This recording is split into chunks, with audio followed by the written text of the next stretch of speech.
Hi la raison, c'est votre community manager autoproclamé préféré, KMAP. Et donc je reviens pour l'épisode 2 de l'affaire Marvel. Donc il y a des abonnés de Marvel qui m'ont dit de ne pas regarder que le procès, mais d'aller plus loin. Effectivement, moi j'avais fait un commentaire de procès. Le problème, vous connaissez le problème, c'est que la défense n'était pas à la hauteur. Et donc dans ce procès, Marvel n'a pas parlé, donc on l'entend pas. Donc c'est vrai que quand je fais mon commentaire, on n'entend que le côté des plaignants, et Marvel, n'ayant pas parlé sur conseil de son avocat, ça fait une dissymétrie. Donc cette dissymétrie, certains pensaient peut-être que j'étais plus d'un côté ou de l'autre. Moi, franchement, comme je vous dis, je les ai découverts, les Aline, les Marvel, je les ai découverts il y a une semaine. Donc moi, je n'étais pas là pour faire un côté ou de l'autre. J'ai pris ce qui me semblait le plus objectif, le procès. Le problème, c'est que lors du procès, l'avocat de la défense n'a pas forcément pris la bonne défense. Et c'est le problème en fait. Mon commentaire ne reflète que les manquements du procès. Mais donc là, du coup, je suis partie voir les vidéos de Aline, vidéos de Marvel, les commentaires, Tristan, Raton Laveur, je sais même plus comment les nommer. Marcus Dia, j'ai vu la vidéo de Marcus Dia parce que je pense que c'est quelqu'un qui même si on n'est pas d'accord, qui a une démarche d'honnêteté. Donc lui, il est plutôt pro Marvel. Donc j'ai même écouté Marcus Dia, foot animé, je sais pas, Vivi foot animé, qui était pro aussi Marvel. J'ai vraiment regardé les pour, les contre. J'ai regardé des gens qui analysent assez bien aussi, hein, comme Marcus Dia, je le répète. Et donc, tout ça pour me faire une idée. Et ce qui en est sorti pour moi, c'est que dans cette histoire, personne n'est un saint ou un diable. Moi, c'est ce qu'il en sort, hein. Il y a personne qui peut se dire, oui, lui c'est un saint, il est victime, l'autre c'est un diable. Non. Franchement, j'analyse là. J'ai tout écouté. J'ai regardé les vidéos de Marvel d'il y a 2 ans, les Fit Girls, les vidéos, je sais pas, procès. Il y a pas de procès ou un truc comme ça. J'ai tout regardé. J'ai regardé... Enfin, tout regardé, les vidéos qui concernaient les problèmes, les autres, je les ai un peu survolées. Les vidéos, par exemple, où il fait des critiques de livres sur le body positive, voilà, je l'ai survolée, bien qu'elle était intéressante de mon point de vue, mais bon, bref, c'est pas ça le sujet. J'ai regardé, donc voilà, tous les commentaires de commentaires. Maintenant, ce que je peux dire, c'est que ce que je vais dire ici, bien sûr, je vais oublier des choses. Ne dites pas, oui, c'est une menteuse, elle n'a pas parlé de ça. Non, je ne suis pas une menteuse. Moi, tout simplement, je peux pas résumer là dans ma vidéo, je sais pas combien de temps elle va faire, je peux pas résumer 2 ans d'histoire avec des trucs qui se passent sur YouTube, des trucs sur Instagram, en story, en privé, sur Twitter. À un moment donné, non, c'est impossible de tout résumer là. Je vais pas faire une vidéo de 1h23 comme Aline dessine, c'est impossible. Donc là, moi, je vais prendre, ce que je vais faire, c'est que on va faire une balance. Voilà, on va faire une balance, c'est-à-dire que on va peser ce que chacun a fait, et à la fin, chacun dira c'est ce qui pèse le plus lourd, et moi je dirai ce qui pour moi pèse le plus lourd, et vous aussi, en commentaire, vous direz pour vous ce qui pèse le plus lourd. Mais je pense pas qu'on puisse arriver et dire l'autre il est innocent, l'autre il est coupable, non, il est victime de ceci. Non, moi je suis désolée, je vais vous parler de ce que j'ai vu, et vous verrez que c'est pas comme ça dichotomique, mais il y a quand même des choses qui pèsent plus lourd d'un côté. Mais bon, ça, on verra. Donc, on va commencer par Aline. Donc, Aline est une plaignante, les plus connues, hein, médiatiquement, c'est la plus connue. Donc, Aline se plaint d'harcèlement de la part de Marvel. Donc, qu'est-ce qu'elle a fait, elle? Qu'est-ce qu'elle a fait? On va parler juste de ce qu'elle a fait. On va pas parler pour l'instant de Marvel, c'est plus tard dans la vidéo. Là, on va parler de Aline. Aline, elle a fait une fausse dick pic. Elle a fait croire à ses abonnés et aux gens qui regardaient que Marvel lui avait envoyé une dick pic.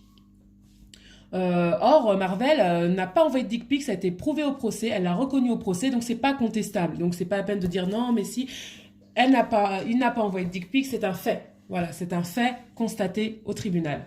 Donc, elle a menti, et ça c'est inacceptable. Parce que, déjà ça veut dire qu'elle a pris la photo d'un mec, pas de Marvel, mais d'un autre mec pour le faire passer pour Marvel, et elle l'a utilisé pour faire sa dick pic. Ça, c'est pas possible. Parce que tu prends pas le corps de quelqu'un qui t'a pas donné l'autorisation. Moi, je suis féministe, afro-féministe, fière de l'être. Et je le dis, ce n'est pas tolérable pour les hommes, ce n'est pas tolérable pour les femmes, puisque le féminisme, c'est l'égalité. Et ben là aussi, on peut pas prendre le corps d'un homme, dénudé, et le mettre sur les réseaux. Imaginez un homme qui ferait ça. On lui tomberait dessus et à raison. Et à raison.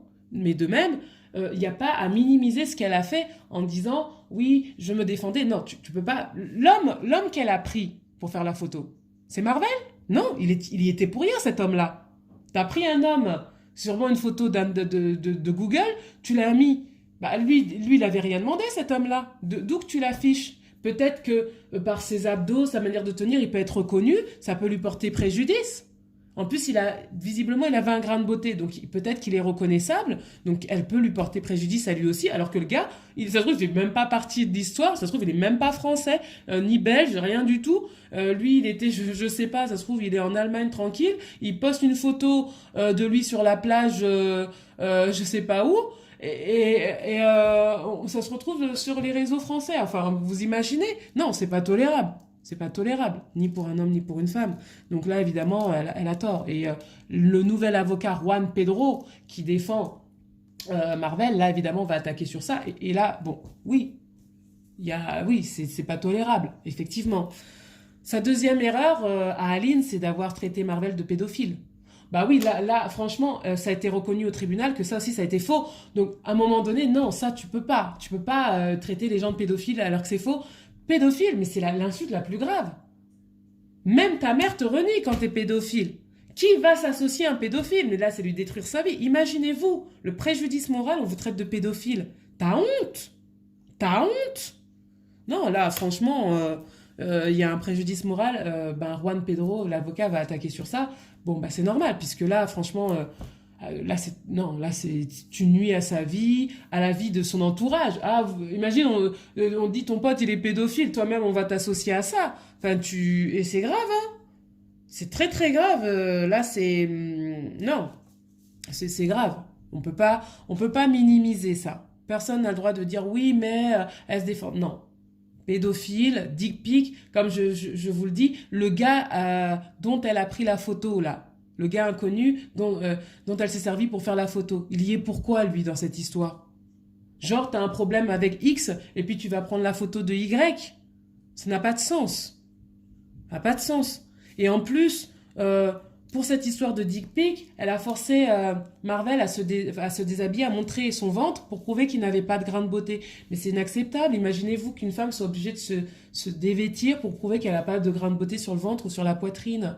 C'est pas parce que Marvel il est en torse nu dans le cadre du fitness qu'il a tout le temps envie d'être torse nu. Il y a des vidéos, il a comment dire un t-shirt. Donc ça c'est voilà, ça clairement on peut pas accepter. Moi tout à l'heure je parlerai de Marvel, hein, ça c'est pas un souci. Mais là on parle de Aline, oui c'est pas acceptable. Voilà. Tristan, bon, il n'a pas fait grand-chose au tout départ. Au tout départ, c'était un commentaire et une story Instagram où il était plutôt méprisant envers Marvel. Mais bon, ils se sont expliqués avec Marvel, tout ça, ça a été arrangé. Donc bon, voilà, on va pas y passer une heure non plus. Tristan, il n'a pas fait un truc de ouf. Ensuite, qu'est-ce qui a été vraiment le déclencheur du côté de Aline? C'est une vidéo sketch sur la santé mentale de Aline que Marvel aurait faite. Non, qu'il a faite, c'est pas qu'il l'a faite. Donc cette vidéo, moi je l'ai vue. Personnellement, je la trouve pas très drôle. Je la trouve pas drôle du tout, mais en même temps, ça tombe pas sous le coup de la loi de pas être drôle. Hein. Maintenant, c'est vrai que ça peut être analysé comme une critique. Et puis, pour une critique contre même, comment dire, un dénigrement de Aline sous forme de l'humour, en se servant de l'humour. Et je pense que c'est ça qui a été accepté par la cour. C'est vrai que quand on voit la vidéo, on se dit peut-être qu'il se sert de l'humour pour s'en prendre à Aline. Bon, c'est gênant. À partir de là, c'est là qu'elle va faire la dick pic. Donc, lui aussi, il a ses torts. Hein. Faire toute une vidéo sur Aline, 8 minutes, sur sa santé mentale, bon, c'est pas drôle. Je veux dire, voilà, c'est pas drôle. Ensuite, il fait une vidéo pour commenter les propos de l'avocate des plaignants. Bon, cette vidéo de commentaires, là où il commente juste le mail qu'il a reçu, bon... Genre, bon, il commente les fautes d'orthographe. Écoutez, je pense que c'est pas là-dessus qu'on l'a attaqué, vraiment, vraiment. Par contre, il y a une vidéo où il suit l'avocate, il la suit et il lui parle, etc. Là, vraiment, on sent qu'il y a une certaine pression. Et là, évidemment, ça n'a pas été fin de sa part de mettre sur les réseaux. Parce que je pense qu'on est dans une société où on voit beaucoup de gens qui le font, hein, ils suivent les gens en filmant et tout ça, mais non, vous pouvez pas faire ça. Mieux vaut porter plainte, tu portes plainte. Euh, c'est ce qu'il a fait hein, pour la dick pic. Hein. Marvel a porté plainte, mais ce qui s'est passé, c'est quoi? Je vais expliquer l'histoire. Il a porté plainte, mais quand il est arrivé, les policiers lui ont dit oui, mais comment dire, oui, mais t'es un grand gaillard, c'est bon, c'est rien, c'est Internet, c'est YouTube. Donc du coup, il a fait qu'une main courante. Bon, là aussi, c'est dommage parce que bon, bah, ça méritait quand même une plainte, une dick pic, plus accusation de pédophilie. Je pense que la plainte était quand même aurait pu être prise. Mais c'est vrai que du fait qu'il soit un grand noir, ça a pas joué en sa faveur. Et ça, c'est une réalité sociale. C'est ce dont on parle dans l'afroféminisme, hein, au passage, hein. Le rapport de race, de classe, voilà, on parle de tout ça, hein. Donc les gens qui critiquent tout le temps l'afroféminisme, peut-être que si vous vous y intéressiez, vous trouveriez les solutions à vos problèmes, parce que c'est ce dont on parle. On parle pas simplement de harcèlement de rue, etc., comme on veut ridiculiser l'afroféminisme, mais c'est aussi les rapports de classe et de race. C'est aussi des choses dont on parle et qui sont très importantes, puisque là, évidemment, un grand gaillard comme ça face à une petite fille, il y a un biais racial. Il y a un biais racial. Et là, justement, c'est quelque chose sur lequel aussi, ben oui, qui est à garder en tête. Ensuite, il a menacé, donc Marvel a menacé Tristan sous forme de blague. C'est vrai qu'il finit en disant ah je rigole. Il lui dit ouais tu peux pas traîner à Paris. Moi si je te vois à Paris je vais te donner, enfin, t'auras une violence éducative. Ah non mais je rigole, je te toucherai pas. Ok, mais est-ce que je rigole? Moi, je suis une femme noire. Imagine quelqu'un dit sale noir, ah, je rigole. C'est trop facile, tu vois. Il y a un moment, non. Enfin, je trouve que l'excuse je rigole, moi, je l'accepte à moitié parce que franchement, je trouve qu'on peut pas dire des choses violentes et après dire ah non, mais je rigole, c'est un peu facile. Ensuite, il y a des dizaines, voire des centaines, enfin, allez, on va dire des dizaines de stories contre Aline. Il y a aussi ben, tous les commentaires. Bah, alors là, je sais même pas combien ça met, plus de 1000, 2000, 3000 commentaires venant de sa communauté. Mais je pense que c'est ça qui a été le. C'est ça qui pèse le plus parce que faut savoir qu'au procès, il y avait 5000 preuves. Ben, je pense que les commentaires de menaces de mort de sa communauté, c'est ça qui l'a mis dans la sauce. Vraiment. 5000. Vous imaginez, le juge, il arrive, oui, une affaire, on a un dossier, 5000 preuves. Ben, le juge, il se dit, waouh, bon, j'ai quand même... voilà, dans la balance, comme je vous dis, on parle de balance, là. Dans la balance, ça va vraiment peser lourd, du coup. 5000, vous imaginez, 5000. Donc, du coup, voilà. Il faut savoir aussi que sur sa chaîne, c'est une chaîne de drama fitness en fait, c'est-à-dire qu'il y a de tout, c'est-à-dire des sketchs, des critiques de livres qui peuvent être pertinentes. On n'est pas forcément d'accord, mais il a fait une critique sur le body positif qui était pas mal aussi. Même si je suis pas forcément d'accord avec tout ce qu'il dit. Quand je dis pas mal, c'est-à-dire que les arguments tiennent la route, etc. C'est pas forcément que je suis d'accord, mais c'était cohérent et c'est voilà, à écouter, c'est pas mal. Il y a aussi pas mal de clash par rapport, comment dire, aux youtubeurs ou aux gars du fitness qui se dopent, qui sont chargés comme il dit. Donc il a eu pas mal de feats comme ça, il a provoqué pas mal de feats, de clash avec les gars. Et du coup ça aussi c'est en sa défaveur parce qu'on va le dépeindre comme une personnalité de provocation. Ah mais regardez, il a pas des problèmes qu'avec nous, il a des problèmes carrément avec 90% des gens du fit game, tu vois. Donc voilà. Il y a aussi cette image où il débarque à un salon fitness avec trois de ses potes, trois grands Renois. Encore une fois, rappelez-vous dans votre tête le biais racial de la société. Vous voyez quatre grands Renois qui arrivent, qui cherchent une fille, petite fille d'1m60 et blanche. Et oui, il y a un biais racial dans la société qu'on connaît, ce qu'on combat dans l'afroféminisme encore une fois. Donc nos combats sont pas forcément à la rue finalement parce que ici il y a un biais racial, c'est-à-dire que lui peut-être que bah, il est pas venu que pour ça, hein. On va être honnête sur la vidéo, il parle à des youtubeurs et voilà il vient pour délirer aussi, pour voilà s'enjailler. Mais il y a cette scène où il cherche Aline et ses copains même s'y mettent à chercher différentes entrées pour aller la chercher. Imaginez donc cette société qui est vraiment basée sur comment on peut dire, oui, un biais de race et de classe aussi, parce que c'est un homme de cité. Imaginez cette image terrible. On voit quatre hommes renois de cité venir chercher une petite fille. Le biais racial, il est là. Et cette image, parce que la justice, c'est aussi une question de paraître, et ben elle va être terrible. Elle va vraiment être terrible pour la façon dont il va se présenter. Juste ça. Donc c'est vrai que du coup, euh, c'est des choses qui... Je dis pas que c'est bien. Encore une fois, il faut bien comprendre. Je suis pas en train de dire, oui, il y a un biais racial, là. C'est pas ce que je suis en train de dire. Je suis en train de dire que la société a été construite sur une image du noir, de la femme noire et de l'homme noir, qui joue en leur défaveur, qui joue en ma défaveur. Et c'est ce que l'afroféminisme essaye de combattre. Mais c'est pas parce que tu essayes de combattre une chose qu'elle va disparaître en 2 secondes. Hein. Elle est encore présente. C'est encore là. Le grand Renoir, il a encore cette image de violent, il fait peur, etc. Et la petite fille blanche, c'est comment dire, la douceur, la pureté. Et c'est cette image qui va jouer en sa défaveur. Je n'ai pas dit que j'étais d'accord avec ça, je vous dis c'est comme ça aussi que certains vont prendre la chose. C'est une réalité, que vous le vouliez ou non. C'est pas une question de dire que c'est ce que l'on souhaite. Ensuite, il y a une fille, il s'est pris la tête sur Twitter avec une fille qui s'appelle Raton Laveur. Bon là, pour moi, en fait, c'est lui qui est parti commenter en premier. En fait, la fille, elle commente un truc que t'aimes pas. Bah vas-y, commente pas, surtout que t'avais d'autres problèmes avant. Commente pas, parce que la fille... bon, elle fait l'Aïd et en même temps, elle a un OnlyFans. Vous savez, les OnlyFans un peu sexy. Mais oui, mais c'est son problème. Toi, t'as pas à commenter sur ça. Ben, là, pour moi, il est parti chercher la sauce. Hein. T'es dans la sauce que t'as commandée. Hein. Tu pars chercher la sauce. Les gens, déjà, ils l'aiment pas. Faut être honnête. Au bout d'un moment, il y a une certaine détestation avec tous les clashs, les provocations. Donc, tu sais que les gens t'aiment pas, donc va pas chercher. Tu fais un commentaire, bah, elle répond et puis voilà, hein, elle te met dans la sauce. Après, il y a une fille qui a aussi tenté de le faire passer pour un violeur. Hein, et, donc, ça fait beaucoup. C'est-à-dire qu'on lui met une étiquette de pédophile et après violeur.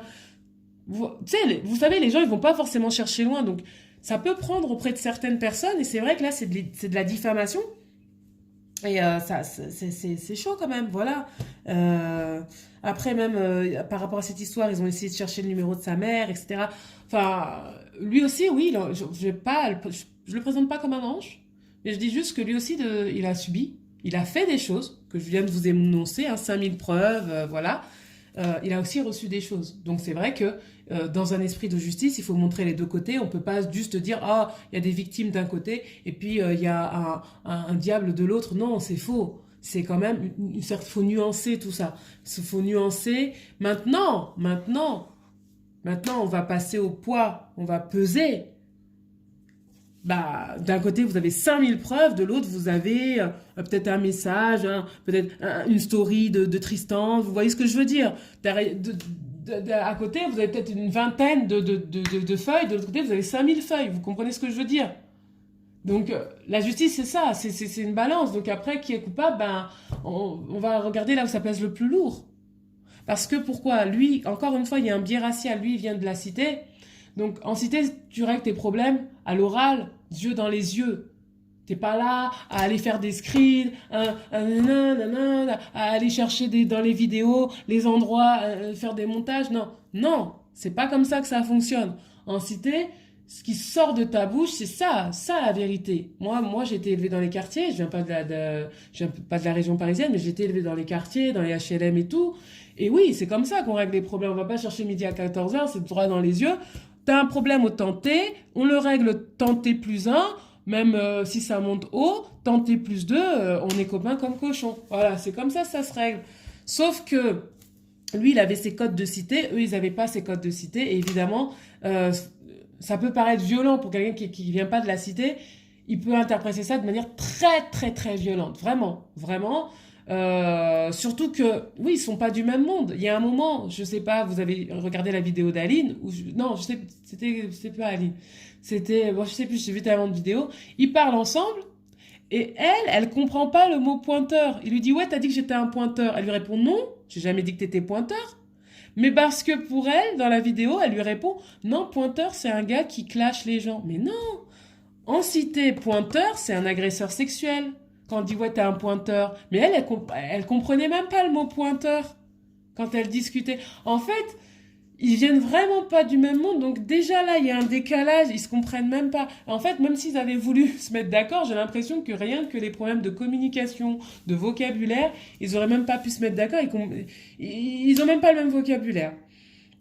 Donc c'est sûr qu'il faut garder à l'idée que, étant un homme noir de cité, il y a un biais social et racial. C'est évident, il est là le biais social et racial. Quand vous voyez tous les antiracistes, les Rokhaya Diallo qui parlent, c'est de ça dont elles parlent. Parce que souvent on veut réduire les afroféministes un oui, petit combat de la jupe, de l'harcèlement de rue. Parce que sûrement le Raptor dissident aussi a aidé à véhiculer cette idée que le féminisme, on parle de choses qui n'ont pas de sens. Mais non, le vrai féminisme qui vient d'Angela Davis, au temps des Black Panthers, c'était les rapports de race et de classe. Et c'est ça, l'afroféminisme aussi. J'aimerais bien que les gens ils reconnaissent que notre combat, c'est pas un combat pour pouvoir porter des crop tops au lycée. Même si ça peut être ça aussi. Mais moi personnellement, c'est pas ça mon combat. Je le dis tout de suite. Mon combat, c'est les rapports de race et de classe dans la société, comment le noir est perçu. Et donc j'aimerais bien aussi qu'on soit pris au sérieux pour ce qu'on est et pas qu'on soit toujours caricaturé dans des combats qui pour moi, en tant que femme noire, mon problème c'est pas de porter des crop tops. Mon problème il est déjà peut-être de trouver un travail, d'être prise au sérieux, de pouvoir être dans les postes de pouvoir. Il est déjà là le problème. Le problème c'est pas d'aller porter les crop tops au lycée. Voilà, bon, de son lycée, je suis plus aussi. Voilà, mon problème est réglé. Euh, voilà, je voulais faire cette vidéo pour un peu montrer la complexité de l'affaire, qui est complexe, euh, mais que, évidemment, devant un tribunal, 5000 preuves, dont en plus la plainte d'une avocate, vous imaginez bien que le procès était fait. Maintenant, est-ce que ça méritait 1 an? Je suis claire et direct avec vous, ça méritait pas 1 an de prison. Quand on voit des Éric Zemmour, quand on voit, je sais même plus qui citer, vous-même, vous savez, les gens qui font entre guillemets, des dérapages, vous voyez même, est-ce qu'ils ont eu même 10 jours en prison? Est-ce qu'ils ont même eu une garde à vue? Donc là, on est bien dans un rapport de classe et un rapport de race, c'est-à-dire que évidemment, sa peine, elle reflète bien quand même le fait qu'il soit un homme noir. Je ne dis pas qu'il ne méritait rien. Je ne dis pas qu'il méritait rien. Il méritait sûrement d'avoir ses réseaux fermés, peut-être même une prise en charge psychologique. Mais 1 an ferme, ça reflète bien quand même ce dont on parle dans l'afroféminisme, parce que les gens... la surincarcération des hommes noirs. C'est quelque chose dont on parle dans l'afroféminisme. Toujours à nous critiquer comme si on parlait que des faux débats. On parle de ça. Même aux États-Unis, la surincarcération des hommes noirs. Un homme noir va aller en prison parce qu'il a, pour, je sais pas, une histoire pour laquelle un blanc arrêté ne verra même pas un policier. Donc ça, c'est des choses qu'on discute dans l'afroféminisme. C'est les violences policières, c'est aussi quelque chose qu'on discute dans l'afroféminisme. Comment dire... Adama Traoré, etc. C'est quelque chose qu'on discute dans l'afroféminisme. Alors, au lieu de nous ridiculiser, les gens, il ferait mieux de nous encourager dans nos combats, parce que ça, justement, cette peine reflète justement ce dont on parle. Donc, c'est vrai que d'être toujours prise pour des idiotes aussi, c'est fatigant, parce que on a des réunions. Moi, j'ai participé à des réunions où on parlait justement, et je vais participer à une réunion où on va encore parler des violences policières et de l'impact de ces violences policières.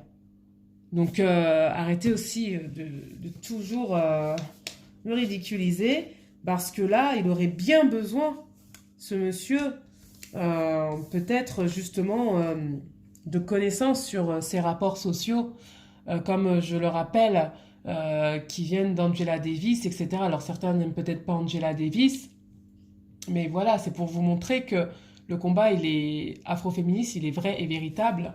Et que c'est pas simplement parce que je suis afroféministe, je vais parler contre Marvel, blablabla. Bla, bla, bla. Non, il faut arrêter aussi de toujours caricaturer les gens, parce que si vous-même, vous voulez pas être caricaturé, arrêtez de caricaturer les gens. Voilà, juste faites l'effort dans votre vie peut-être de vous intéresser vraiment à l'afroféminisme et voir que on parle aussi de la condition des femmes migrantes qui viennent d'Afrique, etc. Que l'afroféminisme c'est pas quelque chose de nouveau en France même. Il y a eu la coordination des femmes noires dans les années 70 qui se battaient déjà sur la condition des femmes migrantes. Enfin voilà, j'ai pas envie de faire un cours d'histoire, mais ne prenez pas pour des gens qui arrivent là, qui viennent de naître et qui s'en prennent qu'aux hommes parce qu'un jour il y a un homme qui l'a sifflé dans la rue et de dire que notre combat c'est ça, c'est tellement archi faux, tellement archi faux. Ben voilà, vous quand vous caricature, vous n'êtes pas content, mais nous aussi quand on nous caricature, on n'est pas contente. Parce que notre combat, il est vrai et véritable. Et il est puissant. Donc voilà. Donc moi, je voulais juste... j'en profite pour faire cette petite... voilà, sur l'afroféminisme et sur cette affaire Marvel. Et bah, n'hésitez pas à dire ce que vous pensez en commentaire. Merci la raison, c'est au-delà de la raison.